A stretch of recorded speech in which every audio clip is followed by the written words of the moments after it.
வணக்கம் நேயர்களே.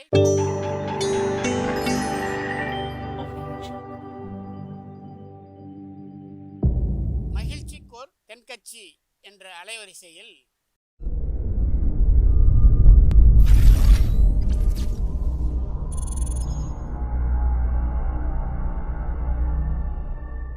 சிரிப்போம், சிந்திப்போம், செயல்படுவோம் என்ற தொடர் நிகழ்ச்சி தினமும் காலை 8 மணிக்கு யூடியூப் அலைவரிசையில் ஒளிபரப்பாகும் என்பதை மகிழ்ச்சியோடு தெரிவித்துக் கொள்கிறோம். ஒரு ஊரில் ஒரு ஞானி இருந்தார். ரொம்ப பெரிய ஞானி. ரொம்ப வயசாகிட்டது. கடைசி காலத்தில் அவர்கிட்ட சில பேர் வந்தாங்க. உங்கள் குரு யாருன்னு கேட்டாங்க. அவர் நிமிர்ந்து பார்த்தார். எனக்கு ஆயிரக்கணக்கான குருமார்கள் உண்டு. அவங்க பேரெல்லாம் நான் சொல்லணும்னா காலம் பத்தாது. ஆனால் முக்கியமான 3 பேரை பற்றி மட்டும் உங்களுக்கு சொல்கிறேன்னார். சொன்னார். அந்த 3 பேரில் ஒருத்தன் ஒரு திருடன். ஒரு சமயம் ஒரு பாலைவனம் வழியாக நான் போய்கிட்டு இருந்தேன். அப்போ வழி தவறி போய் ஒரு கிராமத்துக்கு போயிட்டேன். அது இருட்டு நேரம், நடு ராத்திரி, ஊரே உறங்கி போச்சு. அந்த நேரத்தில் ஒரு ஆள் மட்டும் ஒரு வீட்டு சுவத்தில் ஏதோ பண்ணி உள்ளே நுழையிறதுக்கு முயற்சி பண்ணிக்கிட்டு இருந்தான். அவங்ககிட்ட போய் நான் இன்றைக்கி இங்கே தங்க முடியுமா அப்படின்னு கேட்டேன். அவன் என்னை நிமிர்ந்து பார்த்தான்.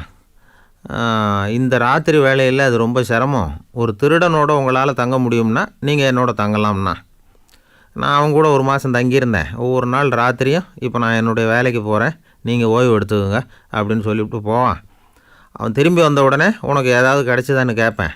அதுக்கு அவன் இன்றைக்கி ராத்திரி ஒன்றும் இல்லை, நாளைக்கு மறுபடியும் முயற்சி பண்ணுவேன் அப்படின்னு சொல்லுவான். ஒருபோதும் அவனுடைய நம்பிக்கை இழந்ததே கிடையாது. எப்பவும் சந்தோஷமாகவே இருந்தான். நானும் ரொம்ப காலமாக தியானம் பண்ணிக்கிட்டே இருந்தேன், ஒன்றுமே நடக்கலை. ஆனால் நான் என்ன பண்ணேன் தெரியுமா? மனசு வருத்தப்படும், நம்பிக்கை இழந்துருவேன். அப்போல்லாம் அந்த திருடனுடைய விடாமுயற்சி தான் ஞாபகத்துக்கு வரும். என்னுடைய 2வது குரு ஒரு நாய். ஒரு சமயம் எனக்கு ரொம்ப தாகமாக இருந்தது. ஒரு நதியை நோக்கி போய்கிட்டு இருந்தேன். அப்போது ஒரு நாயும் வந்தது. அதுக்கும் தாகம். ஓடி வந்து ஆற்றை பார்த்தது. அதோட நிழல் ஆற்றுல தெரிஞ்சுது. அதை பார்த்து பயந்துட்டுது. அதாவது அது தன்னுடைய சொந்த உருவத்தையே கண்டு பயந்தது. அதை பார்த்து குறைச்சிது, திரும்பி ஓடிச்சு.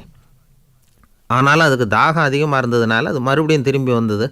இப்படி சில தடவை பண்ணிவிட்டு கடைசியாக தண்ணீரில் குதிச்சுட்டுது துணிஞ்சு. இப்படி குதித்த உடனே அதோட உருவமும் மறைஞ்சுட்டுது. இதை பார்த்தேன். நான் என்ன புரிஞ்சுக்கிட்டேன்னா, எவ்வளவு தான் பயம் இருந்தால் கூட ஒருத்தன் தைரியமாக காரியத்தில் இறங்கணுங்கிறத புரிஞ்சுக்கிட்டேன்.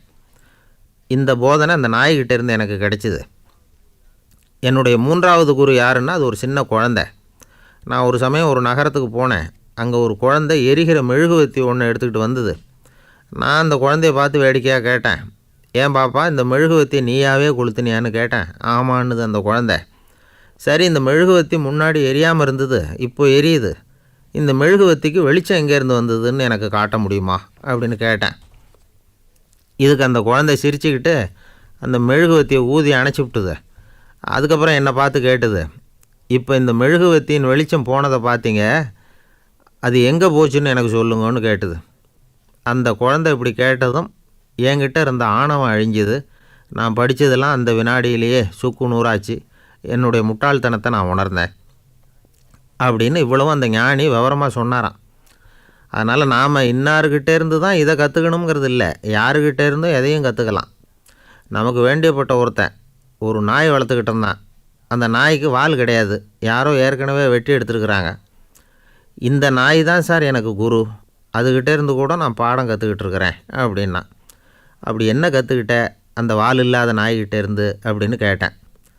நாம் யாருக்கிட்டையும் வாலாட்டக்கூடாதுங்கிற பாடத்தை அதுக்கிட்டே இருந்து தான் நான் கற்றுக்கிட்டேன் அப்படின்னா. ஐயா தென்கட்சி கோ சுவாமிநாதன் அவர்களின் மகிழ்ச்சிக்கோர் தென்கட்சி தொடர் நிகழ்ச்சியினை கேட்டு பயன்பெறுங்கள். நிகழ்ச்சியினை பிடித்திருந்தால் உங்களுக்கு கமெண்ட் பாக்ஸில் உங்கள் கமெண்ட்டுகளை பதிவு செய்யுங்கள், ஷேர் செய்யுங்கள், லைக் செய்யுங்கள், கண்டிப்பாக சப்ஸ்கிரைப் செய்யுங்கள். நன்றி, வணக்கம்.